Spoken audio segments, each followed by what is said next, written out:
Uh, Good day, my countrymen. We are here gathered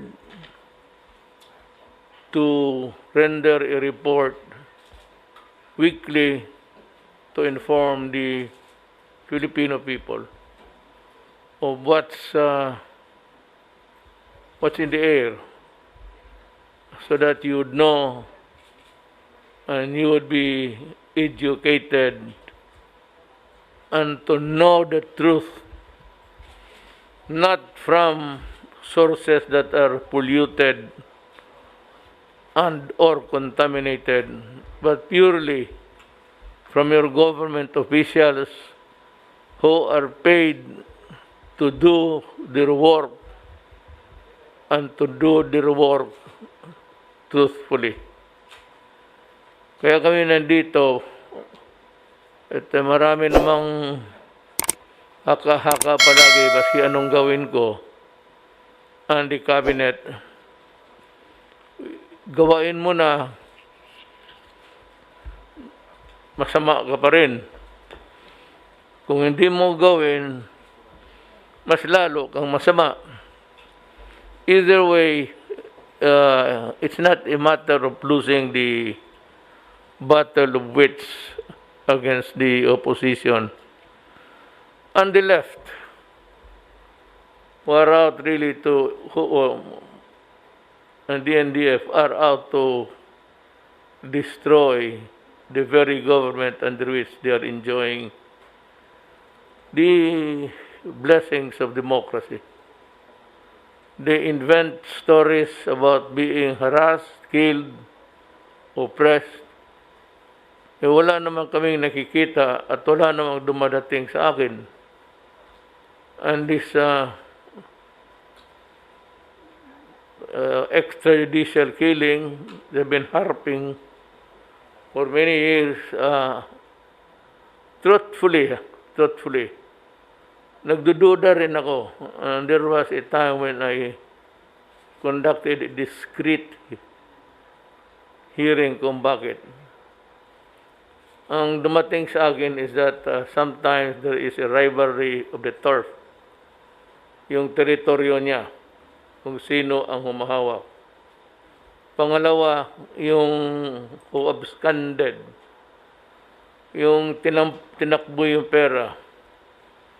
And third, yung ninanakaw yung ano nila sa street level, kinukuha.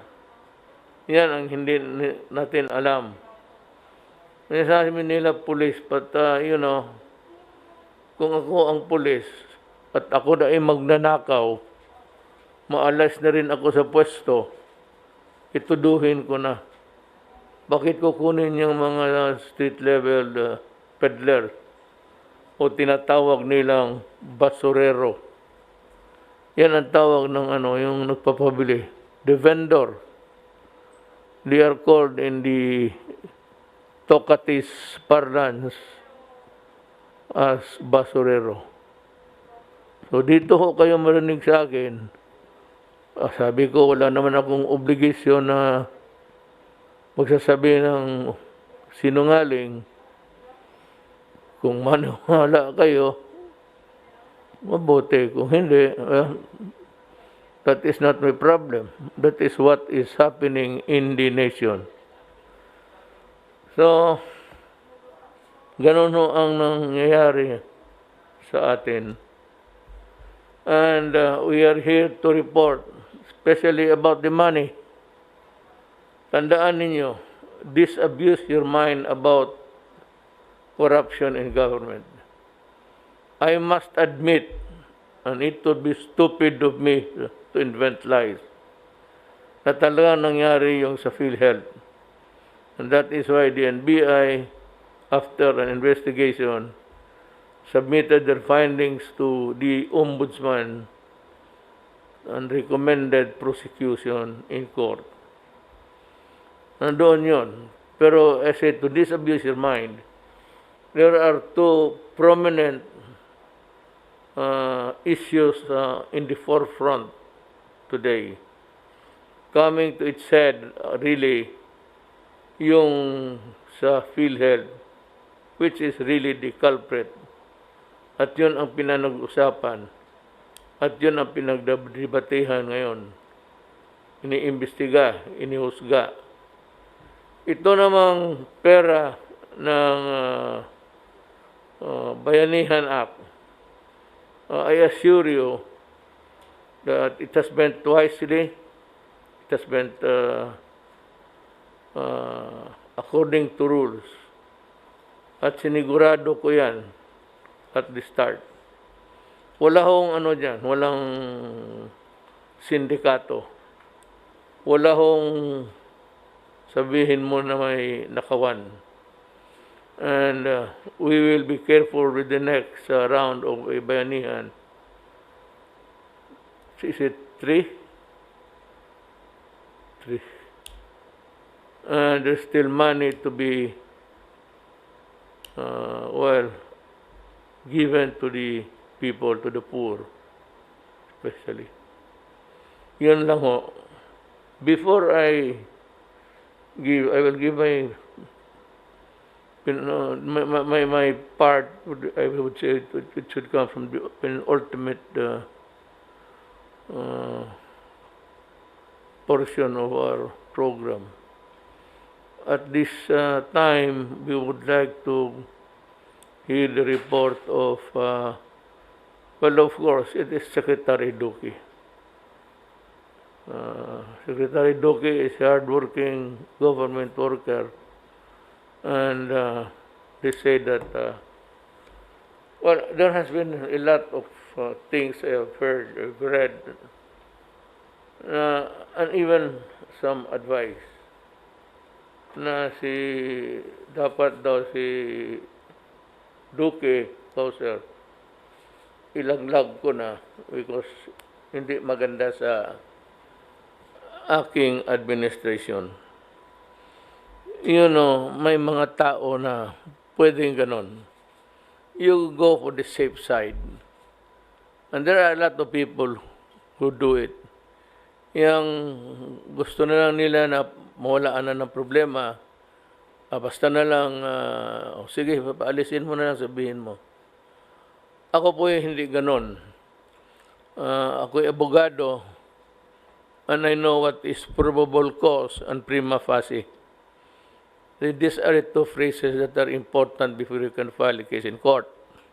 Problem is, I have reviewed, hindi naman yung cursory reading really, and I have yet to find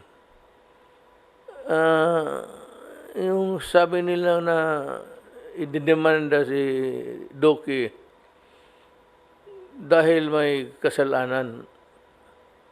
I have read the findings. For the life of me, I cannot really find a good reason to prosecute an innocent man. Mine is to not really prosecute just for the sake of somebody being prosecuted. My job is to see to it that the rule of law, the rules for or against a person are followed. At marami sinasabi, rule of law, hindi ka naman sumusunod, marami kang pinapatay. Wala ho akong pinatay na tao. And I never magtanong ka ng isang pulis dito sa Pilipinas. Magtanong ka kay Secretary Anyo sa DILG. Magtanong ka kay Delphin Lorenzana at may inutusan ba akong taong sinabi, patayin mo ito si Mr. Santos, Edmundo Santos, o patayin mo ito si Juan de la Cruz. I never do that. And if I just keep it in my mind because I know that whether I like it or not, there is a war going on. I cannot stop the killing of criminals and the killing of my soldiers and policemen. For after all, marami rin akong patay na pulis at marami akong napatay na sundalo, not necessarily in connection with the war against the Abu Sayyaf, but it is included. And during the Marawi siege, kasali yan. Those were of the part, the contraband that were hauled off from the place to Nilada po.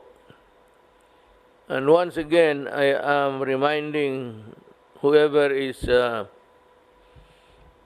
in charge of these things,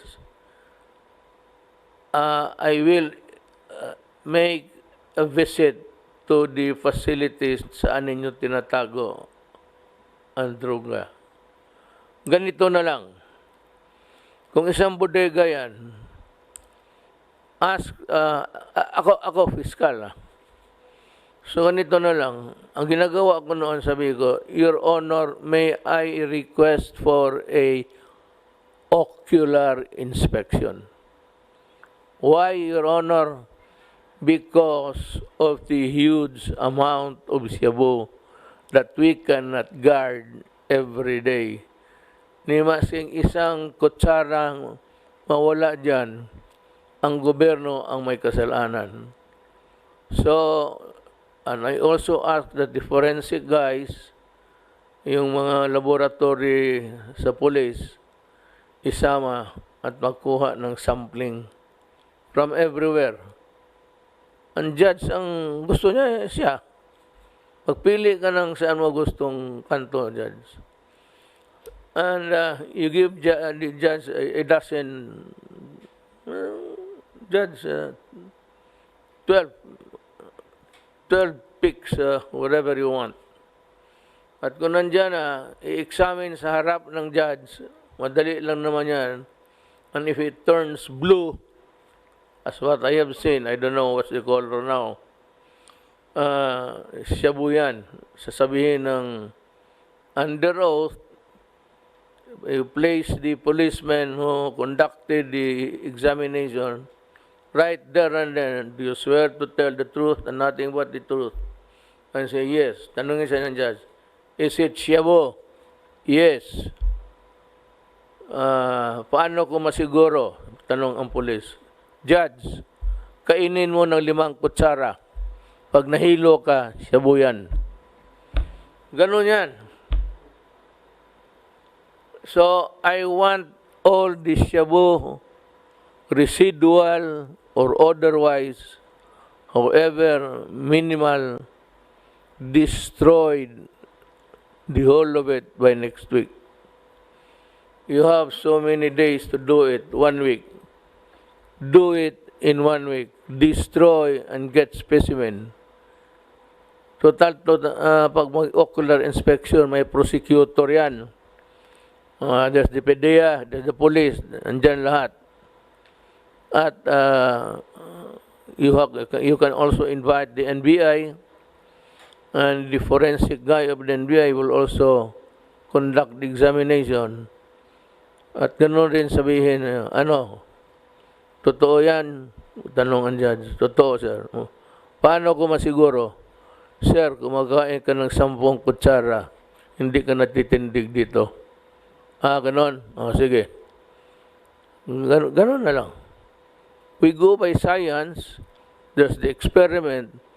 Why do we have to put on our shoulder the burden of keeping a contraband or merchandise that can be stolen and used and recycled? Now, hindi naman lahat. Few of them, far and wide, in between the years, itong shabu. Pero, may mga pulis na ganon, ninanakaw, o kaya hindi nire-report. Yun sila asyerto, ganon ang style noon.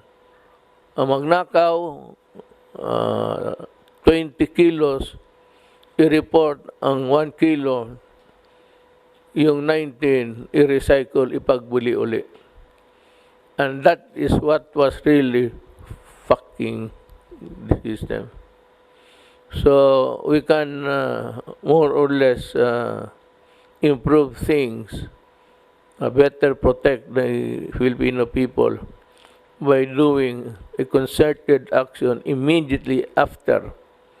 Just a few, I hope the Supreme Court will agree with me, just a few days after, they should be destroyed and be accounted for accurately. But as I said, sans the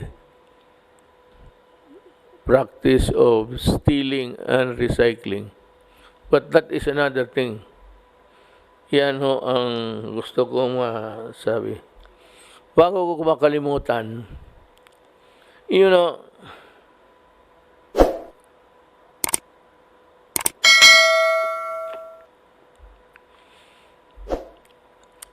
this is not the first time na nangyari ito sa ating bayan. I think that every new implementation of a rule or a measure or a regulation or something novel that is being introduced into the system of government, mayroon talagang nasasaktan unnecessarily. Kaya ako, nagpuputang ina dahil all these things you can avoid. Just a little bit of maybe humanity in you. Alam mo itong, hindi ko binasa kasi pag ayaw ko yun, bubuisit na ako. Itong beep card. This is not, wala si Tugadi dito yung mga tao mo, Art. Mag-introduce ka ng card, tapos i-publish mo sa newspaper, Manila Times or whatever, Daily Express, Mirror. Basta kaibigan ko, hirap ako mag-pronounce ng title nila. Tribune, isa ka pa. Tribune, lahat na. Mabasa mo itong lahat, mga Pilipino, sa opisina nila, especially the working middle class, it's easy for them to imbibe all of these things and know what to do next. Ang problema nitong letseng ito is, you only publish it in newspapers and even radios na puro English. If at all, there is a time dedicated it for the vernacular. Ang problema, kulang. May mga tao hindi nakikinig sa radyo, lalo na mahirap sa kanila. Ano ba sa kanila yan? What is it in government that really concerns us, that really bleed their hearts for us? Wala. Basta sila, sunod lang. Pag sabi ng pulis, dyan, huwag kayong dumaan. Dyan, huwag ka, huli ka. The poor guy, yung wala masyadong means of yung transmittal, yung conveying of the news that are really worthy. Ito yung silang basta-basta na kasanayan na lang. Now, itong beep na ito, beep na, okay yan. Wala akong problema. Ang problema ko kasi itong maliliit. At marami yan. Mas marami yan kaysa mga the so-called mga edukado. Mas marami yan sa daan. Mas maraming ignoranteng Pilipino kasi walang panahon mag-aral walang pera, o kaya wala talagang, there is nothing in life that would impel them to seek an education. So ito sila, pagpunta sa Quiapo, lalo na mahirap, dala lang nila yung tamang pamasahe. I don't know the exact fare. I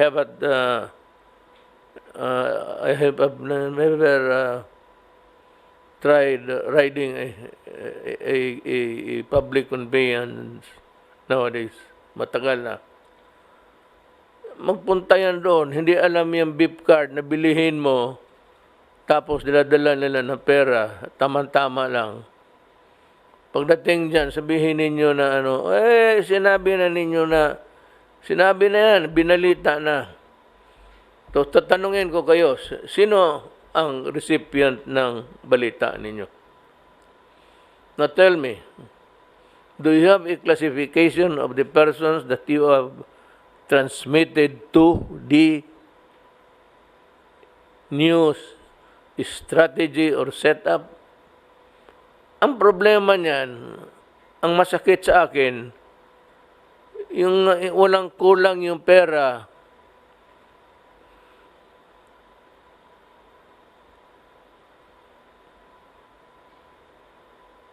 At hindi sapat yung dala niya. Yung iba naman, may pera, hindi naman nakakasakay. Kasi beep ng beep nga eh. Alam mo, kung ganun ka, if that is how it is being implemented hurriedly, or it's or public interest that it be implemented kaagad, make provisions for these people, those who have not heard, those who will never hear it, and those who have really nothing in life.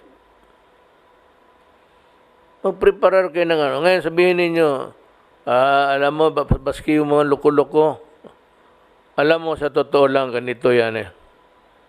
Nang magdampot ka ng 5 gagong may dyan sa either police o yung mga gangster dyan, yung may hawak, alam ng police yan, sigurado ako, 100% sigurado ako.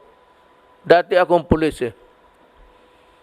Mag-pick up ka ng 5 dyan, turo mo sino yung mga gago. Bantayan mo na hindi makahingi, hindi wriggle in by whatever style o reason. Turo mo lang. Kuha ka lang ng 5, 6 dyan. Pag-pick up ka, halika dito. Teka, bigyan kita ng 1 araw na sweldo. Magkano ba kinikita mo? Putang ina ka. Sabihin mo, sir, makita kami mga 500. O sige. Sabihin ko kay chief ko, 500. Tapos, yun ang magbantay. Yun ang magturo na yan, taga rito yan, taga rito. Madali yan eh. Kung gusto mo talagang gawin, madali. So, a host of ways to do it. Ayaw ko nang makita sunod na you have failed to make some provisions for this. You have to have extra beep dyan na magbigay kayo ng card na hindi mag-beep, mag-ek lang, okay na yan. Basta pasakayin ninyo ang mga tao. Yan ang gusto ko mangyari. Shabu on the riding public, na lot of them, yung iba, maglalakad na lang. Ako may experience ako sa gano'n na bagay, pero ayaw kong sabihin mo nagpapahiro ako. But, mga kasama ko sa dormitoryo, there are times sa buhay, may panahon sa buhay, meron ka, may panahon sa buhay, wala ka talaga. Matay ng tatay ko, wala talaga kami. So, ayaw ko na lang ikwento kung ano nangyari. Pero, alam ko, kaya ako nagpapasalamat. Hindi naman ako nag-umaarte sa Pilipinas. Yung mga original na taga Davao, alam nila yan.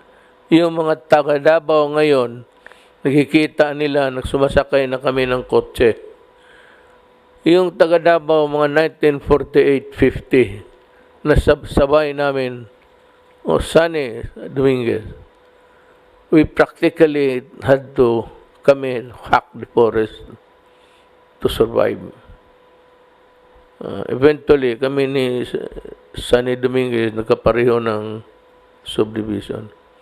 But it was never really a thing that you would call a comfortable life, just like that. Kaya kami pumunta ng Davao kasi mahirap lang kami. Kung mayaman ang nanay ko, kung yung nyugan noon sa Iligan, alam mo man, pampamilya sa Muslim, sa lalaki man talaga lahat yan. Ganon rin sa Chinese. Sa Chinese, lalaki rin talaga yan. So nanay ko decided to, eventually she had her share. Land reform naman, natabla rin. Just the same, itong mga ito, wag ninyong sabihin na itong sa mesang ito. Wag ninyong may milyonaryo dito. Wala. Walang masabihin mo mayaman dito na komportable yung buhay. Kaya sa katanda namin, nagtatrabaho kami. Kita mo ngayon. Yan ang istorya. Kaya huwag ninyo akong lukuhin. Kasi pulis ako. Pagka mayor ka ng isang syudad for 23 years, mas pulis ka pa sa pulis. Sa totoo lang. You are more than a police than a police. Yes, Mr. President, now that you have made the wise decision to convene the cabinet on the matter of the economy, may I suggest, Mr. President, that I share with you the results of the opening of school, because it's also related in a manner of speaking Yes. to the economy. Yeah.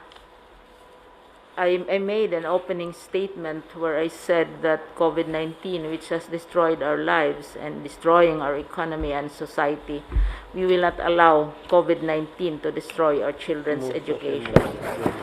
Today, Mr. President, we had 24.7 million learners, and this is 89% of last year's numbers, and is higher than the 80% adjusted number which was assigned to us by NEDA.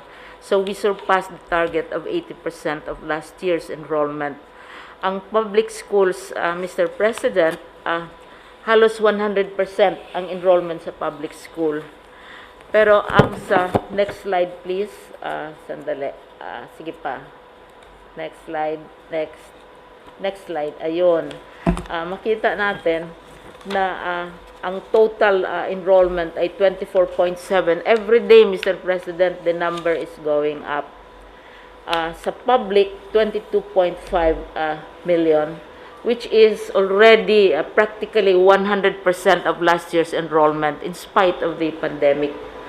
Ang medyo mababa, and this is related to what we were discussing a while ago, is yung alternative learning systems natin, which is the program for workers, for those who are out of school, who go to school during weekend, and which we consider the DepEd's favorite legacy program for you, Mr. President, bumaba ng husto. This is because those who have jobs, who don't have jobs anymore, cannot afford the costs already of education. At saka 52%, kalahati lang ang nakabalik. Ang medyo nakakabahala din ang private schools, ang enrollment sa private schools, 2.1 million ngayon, and this is 1/2 of last year's enrollment from private schools. At dito natin nakikita, Mr. President, ang maliwanag na koneksyon ng ekonomiya at ng edukasyon.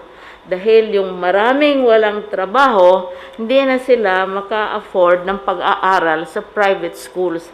Kasi sa public schools, halos 100% ang nangyayari. Pero ang tumigil ay yung nasa alternative learning systems, yung mga workers natin at mga out-of-school children, at saka sa private schools na halos kalahati. Ito na nga ay malaki na, Mr. President, dahil nung nag-umpisa kami last June, hindi umabot ng 20% ang nag-enroll galing sa private sector. So, unti-unti nang tumataas. Ang paniwala namin, Mr. President, nang kung unti-unti namang bubukas ang ekonomiya at saka dadami yung mga tao natin, ating mga kapwa Pilipino na magkaroon ng trabaho, maka-afford na silang makapag-aral ng kanilang anak sa mga private schools. Nung beginning, nung nag-declare kayo po ng countrywide lockdown ng buong bansa, ang immediate na reaction ay sabi nila, mga senador, mga opisyal, at saka mga maliliit na grupo, sinasabi na hindi kaya ng DepEd ipagpatuloy ng education. Sabi nila, di kaya, isang very famous senator sinabi niyan, tigil ang edukasyon. At saka, while matindi ang debate natin sa coronavirus at saka ang bansa, ang ekonomiya, ang isang matinding debate din yung edukasyon. Kasi mayroong tinatawag na movement na tinatawag academic freeze. Tigil ang edukasyon. Hindi kaya ng departamento at kailangan hintayin kung kailan magiging possible na.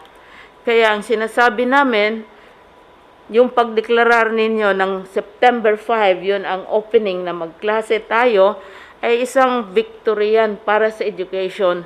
Dahil itong mga kalaban natin ay nag-i-insist na education freeze. Gusto nila sara lahat dahil hindi kaya ng DepEd, hindi kaya ng pamahalaan.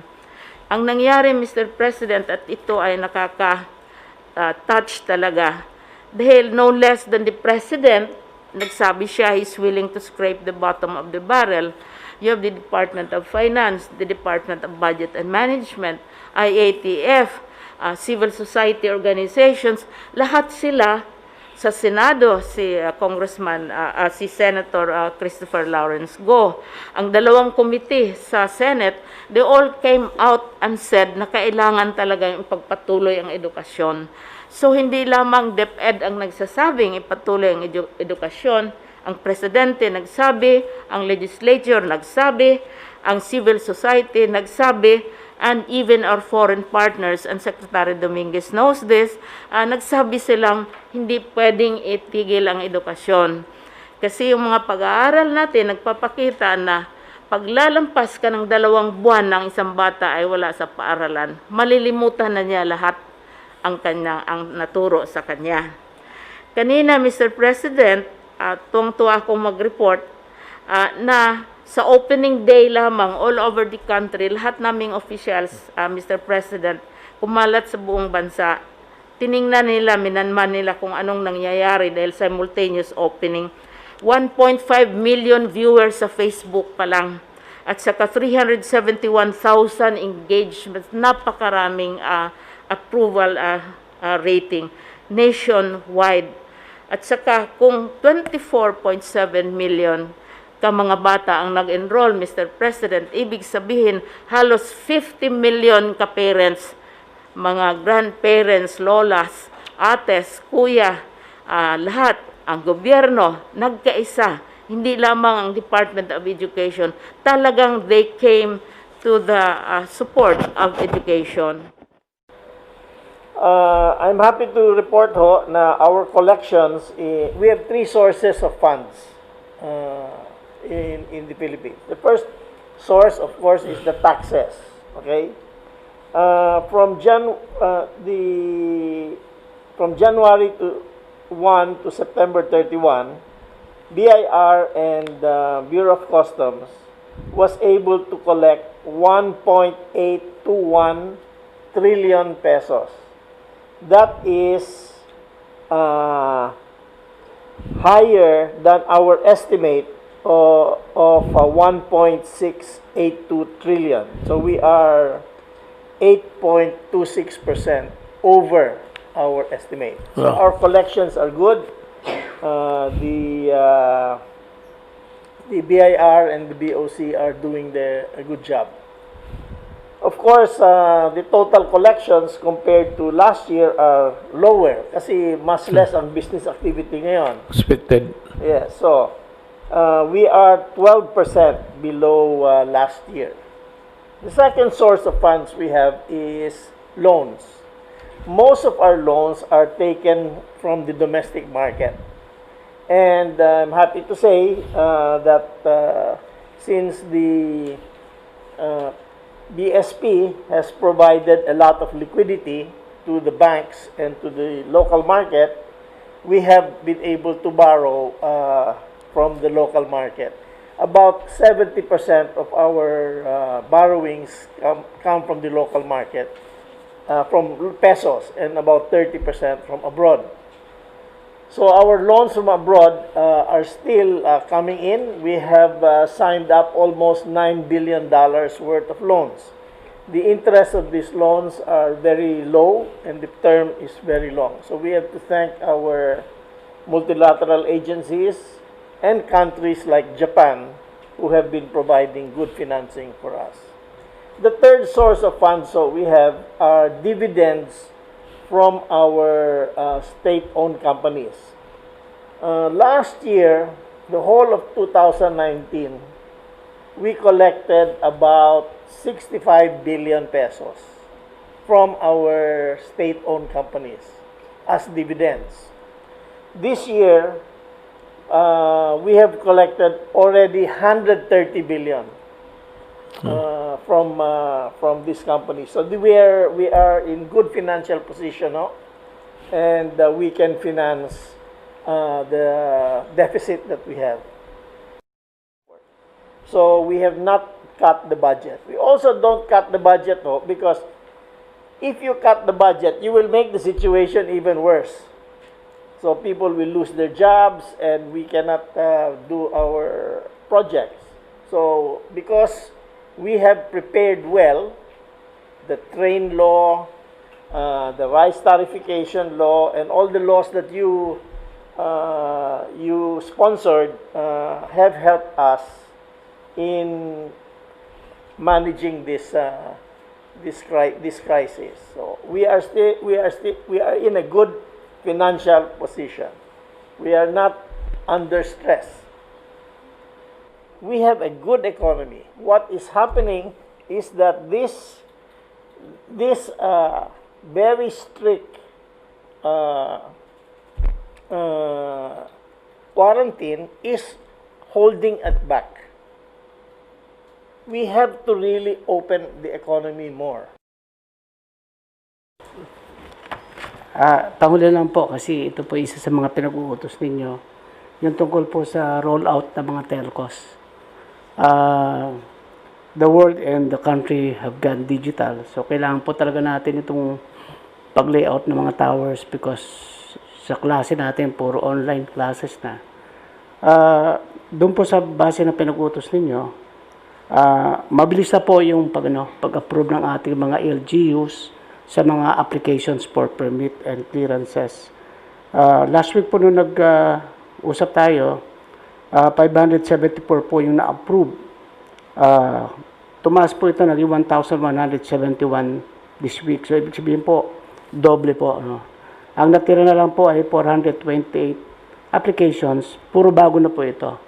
So, ibig sabihin po ay complying at very commendatory po yung Manila LGU under Mayor Isko kasi ginawa nila one time, lahat talaga po ay in-approve nila. So, no more pending in Manila. So, I hope all other LGUs will follow. Doon po rin sa Bayanihan 2, Bayanihan Act as 1, Part 2, pinakinggan din po yung inyong utos po. May isang provision po dito sa Bayanihan 2, ang automatic rollout ng telcos sa pagtatayo ng PTTIs or Passive Telecom Tower Infrastructure. Ni-waive na po lahat ng mga requirements dito except building permit and height clearance permit. Automatic po, pag makomply na lang permit, approved na po, and this will go on since last month up to the next 3 years. So, I don't think may reason pa po yung ating mga telcos na sabihin nahihirapan sila. Meron na po talagang provision sa batas para makapag-layout sila ng mga towers at magamit natin. Yun lang po, Mr. President. Thank you.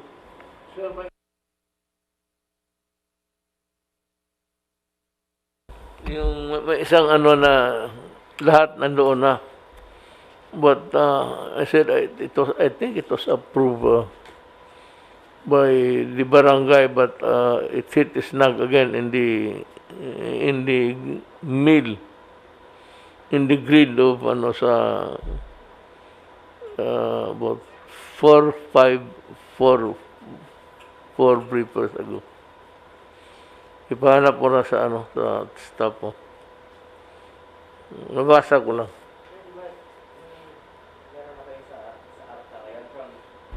From Yeah. 8 months, 16 days na lang, may Yes, pinag-usapan yes, kayo oh. sa ARTA. ARTA, DTI, DICT, DILG, and all other agencies. Meron na kaming MOA doon. And then, this bagong batas, gagawa na pa kami ng guidelines dito with ARTA, DICT, and DTI para automatic rollout na po ng mga towers. Tapos wala na po yung mga ibang mga homeowners association na clearance, barangay clearance, wala na po yung mga yan. Talagang we will really expedite the rollout of the telco towers. Tsaka meron ring Senate bill, Mayor, which seeks to authorize the President during times of national emergency to suspend the requirements for national and local permits, licenses, certifications, and to streamline and expedite the processing for the issuance of the same. So, bibigyan ka ng authority. Including us, para walang masabi, it's very sad that this country has been, allowing this practice of delays and the promoting the laggard quality of our civil service. Totoo yan eh. Naano ako na bakit pinayagan itong ganito na tag 2 months and nobody was really taking notice of it or raising a howl about these things. Kaya nasanay ang mga buang. So they just sit there nonchalant about what would be the effect of their indolence to the overall picture of governance. So, ako, bakit hindi naisipan ito? Why would they allow 3 months, 6 months, 4 years?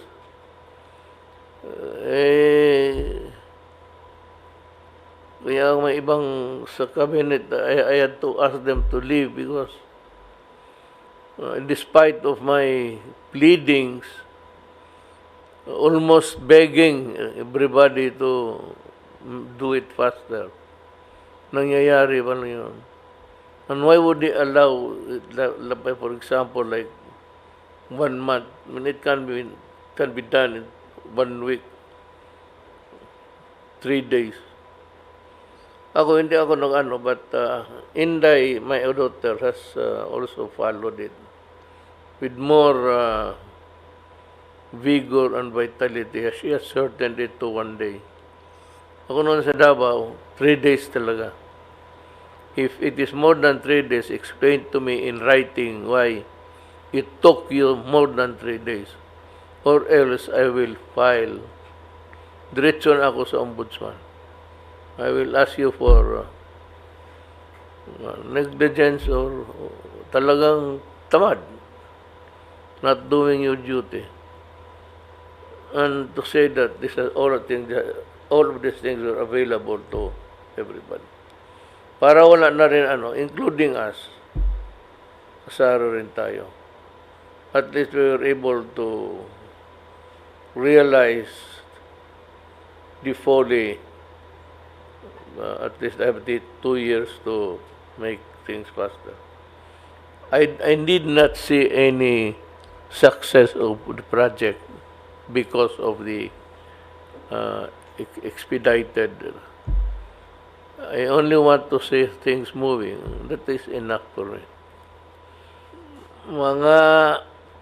Mga kababayan ko, narinig naman ninyo, pinag-usapan namin dito, una, ang reklamo ko, yung mga Pilipino na hindi alam o walang kakayahan na makalakad kung saan sila pupunta, bahay, umuwi ng bahay, umuwi ng kung saan. And they were not prepared with this card. Kaya yung card na yan, card lang naman yan, ibigay na yan libre. Bakit pabayaran pa? We have been wasting so many billions to corruption. Tapos hindi maibigay. That's why I would like to talk to Secretary Tugadi next meeting, because I would raise with him the possibility of giving it free. Yung first day of nakita ko, kawawa yung may mga babae na yun lang ang pera nila, tapos they have to take 2 travels. Kulang na sila sa pera nila kung magbili pa sila. It was almost it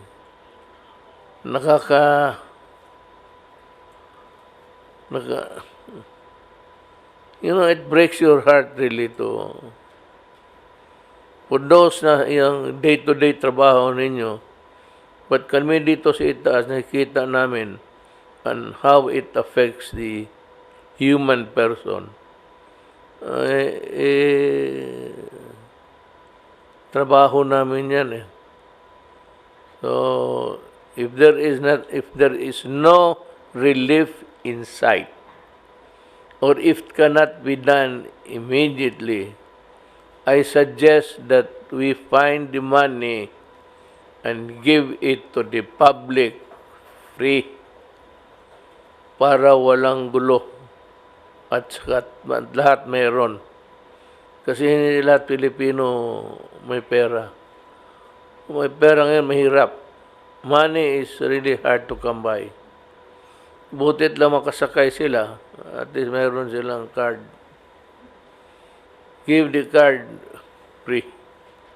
Yung para hindi yung pamasahe. Yung card lang na i-swipe mo, yung babayad ka doon. At least you are put on aware that you have this protocol modality na gagawin mo. Hindi sila, wala siya mahanap ng card. Pupunta pa sila ng kalukuhan. But pag swipe mo, mga mahal kong kababayan, yung card lang i-swipe, pero yung card bibigay sa libre ang utos ko kung masunod. Pero yung pag-swipe mo, may bayaran ka. Bayaran mo. Kailangan alam ko mong magkano. So, wala na pera. Alam mo, Baklaran, Quiapo. Kailangan alam mo ang pamasahe dyan. O di wag ka